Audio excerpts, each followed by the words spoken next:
Olá, boa tarde. O aumento das mortes por causa da pandemia da Covid-19 refletiu nos cartórios. O número de inventários cresceu 40% no ano passado e chegou a quase 220 mil. O atendimento simplificado e com o uso da tecnologia ajudou a atender essa demanda. O registro de inventários em cartório é um dos assuntos do Jornal da Justiça, primeira edição de hoje. Vamos aos demais. Supremo Tribunal Federal decide que é constitucional penhorar bem de família de fiador para quitar dívida de aluguel comercial. Com autorização da Justiça, a Polícia Federal combate esquema de fraudes bancárias nos sistemas da Caixa. E ainda os detalhes da pauta de julgamentos de hoje no plenário do Supremo Tribunal Federal.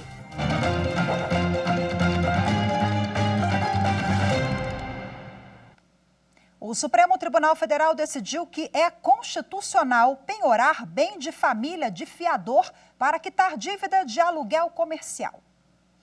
Prevaleceu o entendimento de que deve ser respeitada a livre iniciativa do locatário e a autonomia de vontade do fiador, que de forma livre e espontânea garantiu o contrato. O julgamento foi realizado pelo plenário virtual do STF. O recurso era contra a decisão do Tribunal de Justiça de São Paulo, que manteve a penhora da única propriedade da família do fiador para a quitação de aluguel de imóvel comercial. Segundo o TJ, a legislação não faz distinção entre as duas locações para ter um bem como garantia. Além disso, o Superior Tribunal de Justiça já teria pacificado o tema. No Supremo Tribunal Federal, por 7 votos a 4, prevaleceu o entendimento do relator, ministro Alexandre de Moraes, de que a possibilidade de penhora do bem não viola o direito à moradia do fiador. Segundo o ministro, ele exerce o direito à propriedade ao oferecer o próprio imóvel como garantia contratual de livre e espontânea vontade, com plena consciência dos riscos decorrentes de eventual inadimplência. Para o ministro Alexandre de Moraes, impor essa restrição representaria uma afronta também aos princípios da boa-fé e ao da livre iniciativa. O tema teve repercussão geral reconhecida. Portanto, a decisão tomada na Corte vai valer para outros casos semelhantes que aguardam julgamento nas outras instâncias do Poder Judiciário. O Supremo Tribunal Federal decidiu que não há motivos para mudança de entendimento sobre prazo de inelegibilidade previsto na Lei da Ficha Limpa. O assunto foi o primeiro item da pauta de julgamentos da sessão desta quarta-feira. O primeiro foi a ação proposta pelo PDT, que questiona dispositivo que trata de uma hipótese de inelegibilidade prevista na Lei da Ficha Limpa. A lei prevê que candidatos condenados em ações criminais por decisão colegiada de um grupo de juízes ou por decisão da qual não caiba mais recurso, fiquem inelegíveis desde a condenação até o transcurso do prazo de 8 anos após o cumprimento da pena. Em dezembro de 2020, o relator do pedido, o ministro Nunes Marques, concedeu liminar favorável ao partido. Ele reconheceu que a ausência de uma forma de descontar o tempo de inelegibilidade já cumprido poderia implicar em prazos indeterminados, o que seria inconstitucional. O caso, então, foi levado para análise do plenário virtual, mas o ministro Alexandre de Moraes pediu vista e o processo foi para julgamento na sessão presencial. O ministro Nunes Marques manteve o voto no sentido de dar interpretação conforme a Constituição. Ele afirma que, ao não prever o abatimento da pena, a Lei da Ficha Limpa permite uma espécie de inelegibilidade por prazo indeterminado, o que contraria o princípio da proporcionalidade e compromete o devido processo legal. A resposta para todo esse imbróglio é uma só.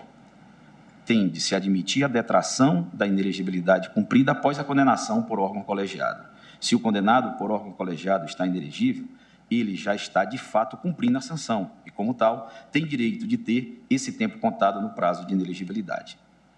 Propõe, ademais, a modulação dos efeitos da presente decisão, de tal maneira que ela seja aplicável apenas aos pedidos de registro de candidatura posteriores ao deferimento da medida liminar na presente ação, 19 de dezembro de 2020, e aos processos de registro de candidatura das eleições de 2020, ainda pendentes de apreciação na data do deferimento da liminar, em qualquer grau de jurisdição, inclusive no âmbito do TSE e do Supremo Tribunal Federal. O ministro Barroso divergiu e votou no sentido de que deve ser deduzido o período de inelegibilidade transcorrido entre a condenação por órgão colegiado e o início do cumprimento da pena. A minha tese de julgamento, presidente, é precisamente a seguinte: do prazo de 8 anos após o cumprimento da pena previsto no artigo 1º, inciso 1, letra E da Lei Complementar número 64 de 90, deve ser deduzido o período transcorrido entre a condenação por órgão colegiado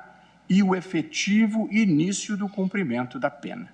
Diferentemente dos outros 2 ministros, o ministro Alexandre de Moraes votou pelo não conhecimento da ação. Para ele, a ADI seria uma ação rescisória disfarçada. Isso porque o Supremo já declarou a constitucionalidade do dispositivo questionado em outro julgamento.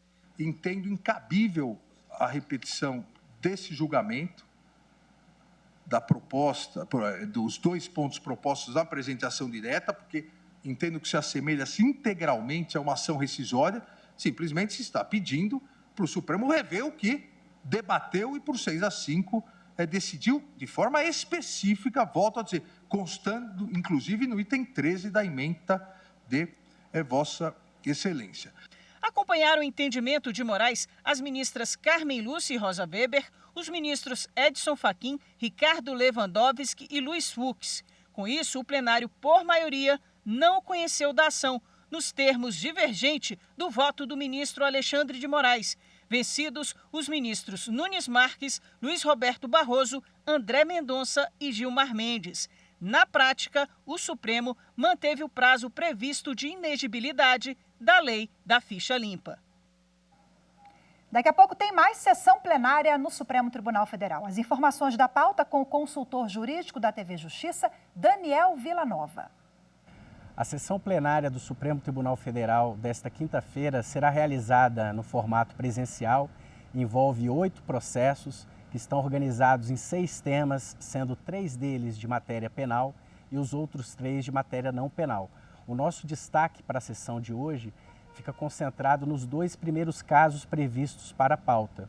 O primeiro deles é a ação direta de inconstitucionalidade 4.980, de relatoria do ministro Nunes Marques, e que vai discutir a necessidade ou não de representação fiscal para fins de apuração de crimes tributários e crimes previdenciários. Esse assunto, ele não é novo no tribunal, ele é inclusive objeto de uma súmula vinculante, a súmula vinculante número 24, em que o Supremo definiu uma diferença de regimes de apuração de acordo com o tipo de crimes. Para os crimes materiais, seria necessário primeiramente uma apuração perante as autoridades tributárias.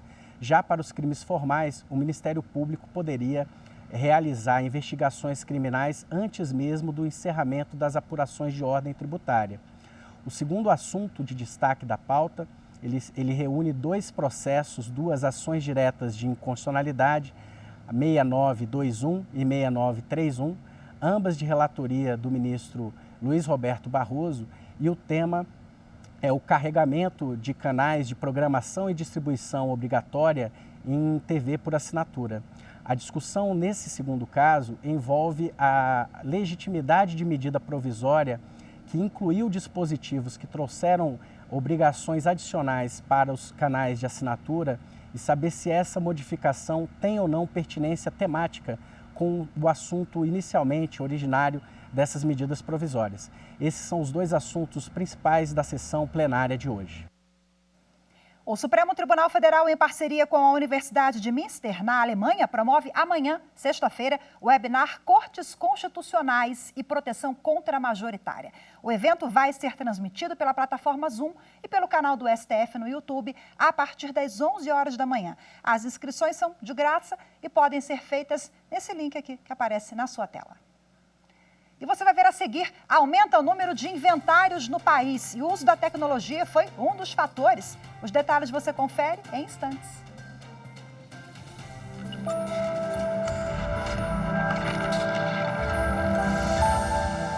A Constituição, ela é o pacto político que norteia uma nação.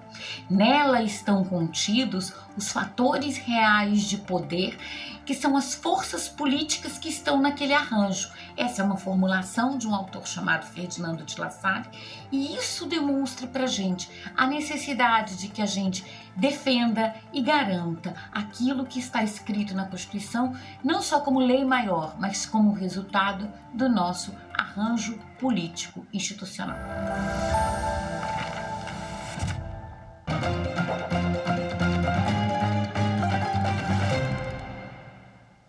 O número de inventários realizados em cartórios aumentou 40% no ano passado por causa da pandemia da Covid-19. Foram quase 220 mil registros. A possibilidade de realizar o inventário de forma virtual também contribuiu para esse crescimento. Quando o pai da Thelma faleceu, ela ficou responsável por cuidar da papelada e fazer o inventário para a partilha de bens entre os 4 irmãos. Thelma buscou a forma extrajudicial, direto no cartório. No cartório aqui foi muito rápido, nós resolvemos isso, eu acredito que em 40 dias, muito rápido mesmo, né? Existe um prazo para fazer o inventário, geralmente até 60 dias a partir do falecimento do autor da herança. Para facilitar esse processo, desde 2007, os cartórios podem registrar a partilha de bens. Para isso, é necessário que todos os herdeiros sejam maiores de idade e capazes. E deve haver consenso entre eles quanto à divisão. O falecido também não pode ter deixado testamento. Com o avanço da tecnologia, registrar o testamento ficou ainda mais fácil. O procedimento pode ser feito por videoconferência com tabelião por meio da plataforma oficial e-notariado. A ferramenta foi uma facilitadora durante a pandemia. Com o aumento das mortes em razão do coronavírus, o ano de 2021 bateu o recorde no número de registro de partilhas de bens nos cartórios, 40% maior que em 2020. Para que o processo seja feito no cartório de forma online, os familiares precisam de um certificado digital emitido de forma gratuita por um cartório de notas. Durante a videoconferência, eles poderão falar para o tabelião como os bens serão divididos. Este advogado explica que a ferramenta é muito útil para agilizar o processo. A vantagem do inventário online é justamente a comodidade e praticidade ao usuário do serviço, que não precisa se deslocar fisicamente à serventia. É um serviço a mais para o cidadão e que ajuda na desburocratização do serviço. E para entender melhor como se faz o inventário em cartório e ainda de forma online, a repórter Carolina Chaves conversou com a presidente do Conselho Federal do Colégio Notarial do Brasil, Gisele Oliveira de Barros. Vamos acompanhar. A gente viu na matéria que para fazer um inventário no cartório de forma virtual é preciso um certificado. Que certificado é esse? Para você usar a plataforma que chama e-notariado, que é a plataforma de serviços eletrônicos notariais para o Brasil todo, você como usuário do serviço público, você pode acessar essa plataforma de 2 maneiras. Ou com um certificado digital ICP Brasil, que é o ICP Brasil, né, o certificado que é uma assinatura qualificada, que é uma assinatura até do governo, que assim, validada, qualificada, certificada pelo governo, ou um certificado digital e-notariado, que é um certificado que os cartórios de notas do Brasil inteiro emitem gratuitamente para os usuários. Entendi. Agora, doutora, qual a maior vantagem dessa ferramenta? A grande vantagem dessa ferramenta foi a possibilidade de você praticar todos os atos que você pratica num cartório de notas, vamos supor, uma escritura de venda e compra, uma escritura de doação, inventários, partilhas, todos os atos, inclusive reconhecimento de firma por autenticidade, aquela que você faz no ducha de veículos e tal, você pode fazer hoje de forma eletrônica, à distância, utilizando essa nossa plataforma, que é uma plataforma que foi homologada pelo Conselho Nacional de Justiça no dia 26 de maio de 2020. Então, a partir do dia 26 de maio de 2020, é possível a prática de todos os atos notariais no Brasil inteiro através da plataforma eletrônica. E a gente pode dizer que foi por conta disso, na pandemia, claro que teve todo esse aumento no número de mortes, mas a ferramenta, ela contribuiu, primeiro para manter o isolamento, né, o distanciamento, e segundo, para agilizar esses processos no cartório, porque tem um prazo, né, para poder registrar o inventário no cartório, né? Então, essa ferramenta foi muito importante, apesar de ter começado em 2020, ela contribuiu para o aumento do número de registros de inventários no último ano? Acredito que foram duas coisas, né? Na verdade, essa plataforma do notariado, esse sistema dos atos notariais eletrônicos, ele vinha sendo construído junto com o CNJ há 2 anos, antes de 2020, né? Antes de 2020. Era uma plataforma que vinha sendo construída até por causa dos avanços do mundo, né? Da parte de tecnologia, dos atos digitais no mundo inteiro. Então, eu acho que as pessoas que tinham inventários ou situações não resolvidas há algum tempo acabaram por fazer e realizar, porque perceberam que tinham que deixar a vida em ordem, né? Acho que isso foi um sentimento que você vê em outros segmentos. Você vê, por exemplo, em construções, que as pessoas resolveram deixar a casa em ordem, deixar os documentos, a vida organizada. Acho que isso também foi um fator. Segundo, que infelizmente também o número de mortes aumentou devido à pandemia, essas mortes que vieram do coronavírus. Mas, de qualquer forma, o inventário extrajudicial, que é os inventários feitos nos cartórios de notas no Brasil inteiro, ele vem crescendo ao longo dos anos de forma exponencial, porque é muito mais fácil você fazer num cartório de notas, é muito mais barato, por incrível que pareça, do que você usar a via judicial. As custas judiciais são mais altas que as custas dos cartórios, ou seja, se você fizer no fórum vai custar mais caro do que se fizer no cartório. Então, tudo isso eu acho que vai contribuindo, porque realmente acho que a via do inventário extrajudicial, que já vem desde 2007, né, ela veio para facilitar e desburocratizar não só desburocratizar, como desjudicializar, né, esses atos que são atos da vida de todos nós, infelizmente, né? Agora, doutora, para a gente finalizar, todos os cartórios do país, do Brasil, estão preparados para realizarem o inventário por meio virtual? Na verdade, a plataforma do notariado é muito fácil de usar, mas o Brasil é um país continental, né? Então, a gente sabe as diferenças que existem mesmo entre os estados, ou mesmo entre uma cidade maior e uma menor, porque, na verdade, para um cartório, para ele utilizar a plataforma do notariado, ele só precisa ter acesso à internet e um computador. É muito simples.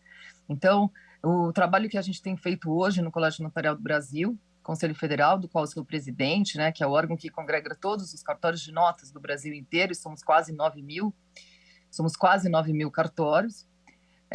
A gente está fazendo esse trabalho para habilitar, sim, todos os cartórios na plataforma do e-notariado. A resposta é sim, todos poderiam estar praticando os atos pela plataforma do e-notariado. Ok, doutora Gisele, muito obrigada pela participação aqui na TV Justiça. Obrigada a vocês. E você vai ver a seguir: com a autorização da Justiça, a Polícia Federal combate um esquema de fraudes bancárias nos sistemas da Caixa. Os detalhes em instantes, voltamos já.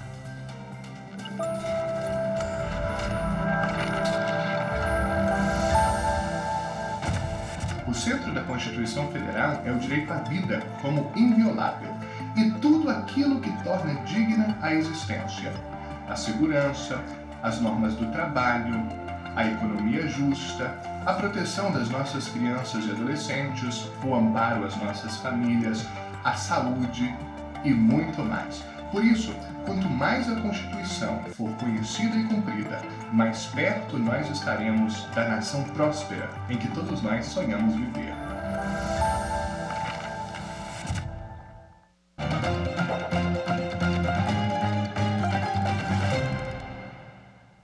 O presidente do Tribunal Superior Eleitoral, ministro Edson Fachin, se reuniu nesta quarta com o presidente da Câmara dos Deputados, Arthur Lira. Eles falaram sobre as medidas de transparência adotadas pela Justiça Eleitoral, como a ampliação da Comissão de Transparência, que foi criada pelo TSE no ano passado, e a participação dos jovens nas eleições de 2022. O ministro Fachin também anunciou ao presidente da Câmara a campanha Rolê das Eleições, que deve ser lançada na próxima segunda-feira para esclarecer a juventude sobre o papel de cada um no fortalecimento da democracia. O deputado federal Arthur Lira, o presidente da Câmara, ele disse que a Câmara está à disposição para contribuir com a conscientização dos jovens e para indicar um representante da Casa à Comissão de Transparência, atendendo a um convite do ministro Edson Fachin. O Ministério Público Federal em Pernambuco encaminhou à Justiça um requerimento criminal, informando sobre a identificação de 2 novos contratos firmados por empresas investigadas por irregularidades. O Ministério Público Federal solicitou à Justiça a intimação dos diretores da Universidade Federal Fronteira do Sul e do Instituto Federal de Educação, Ciência e Tecnologia do Amapá. Ambos fecharam contratos irregulares em dezembro do ano passado. Há indícios de possível superfaturamento na venda de livros e kits escolares a órgãos estaduais e municipais de Pernambuco, especialmente em contratos firmados com a Prefeitura do Recife e com a Secretaria de Educação do Estado. Os procuradores da República solicitaram ainda a intimação dos responsáveis pela livraria Praça da Casa Forte, empresa investigada que firmou os contratos irregularmente, para que comprovem as rescisões, bem como devolvam os recursos que eventualmente tenham recebido como pagamento. Com a autorização da Justiça Federal de São Paulo, a Polícia Federal, com o apoio da Caixa Econômica Federal, deflagrou na manhã de hoje a Operação Anaquim. 4 pessoas foram presas em São Paulo, acusadas de operar um sofisticado esquema de fraudes bancárias nos sistemas da Caixa. Entre os presos está um funcionário dos Correios, responsável por repassar cartões falsos à quadrilha. Na operação, os policiais cumpriram 8 mandados de busca e apreensão na capital paulista e região metropolitana. Materiais de informática, documentos, veículos, dinheiro em espécie e até um cofre foram levados pela polícia. As investigações começaram em agosto do ano passado e revelaram o modo de operação dos bandidos, que conseguiam acessar as contas bancárias de clientes da Caixa. Com os dados, o grupo emitia cartões de crédito, fazia compras, pagamentos e saques. O prejuízo dos golpes chega a 140 milhões de reais. Olha, os envolvidos serão indiciados pelos crimes de fraude aos sistemas da Caixa Econômica e organização criminosa. O nome da Operação Anaquim faz referência a um dos personagens do filme Guerra nas Estrelas, que usava de seus conhecimentos para praticar o mal. E a 5ª turma do Superior Tribunal de Justiça negou o trancamento de ação penal por abandono de incapaz. Por maioria, o colegiado afastou a ocorrência de constrangimento ilegal contra uma mulher e manteve o andamento de uma ação penal por abandono de incapaz com resultado morte. O Código Penal, no artigo 133, descreve o crime de abandono de incapaz e as punições previstas.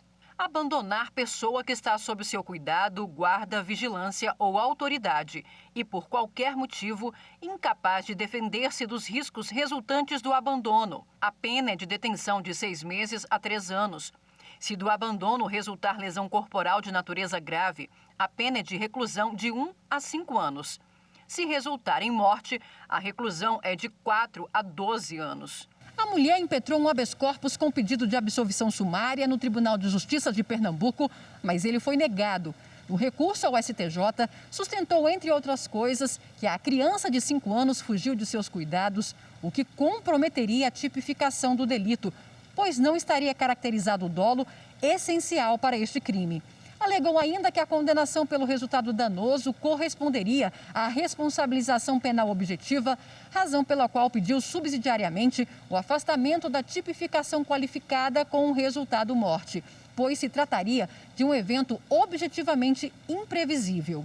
Em voto vista, o ministro Joel Ilan Paciornik divergiu do relator, ministro João Otávio de Noronha, que votou pelo trancamento da ação. Seguindo o voto do ministro Paciornik, a maioria do colegiado entendeu que, uma vez comprovada a materialidade e havendo indícios mínimos de autoria, não é possível interromper o curso do processo por meio de habeas corpus. O ministro entendeu ainda que, para concluir pela carência de justa causa, seria necessário o aprofundamento da análise dos elementos de convicção, pois o quadro descrito não revela com clareza o que foi sustentado pela defesa, como a pretensa inexistência de dolo, o que deve ocorrer durante a instrução judicial. O Jornal da Justiça, primeira edição de hoje, fica por aqui. Muito obrigada pela sua companhia, uma ótima tarde e a gente se vê amanhã. Tchau, tchau.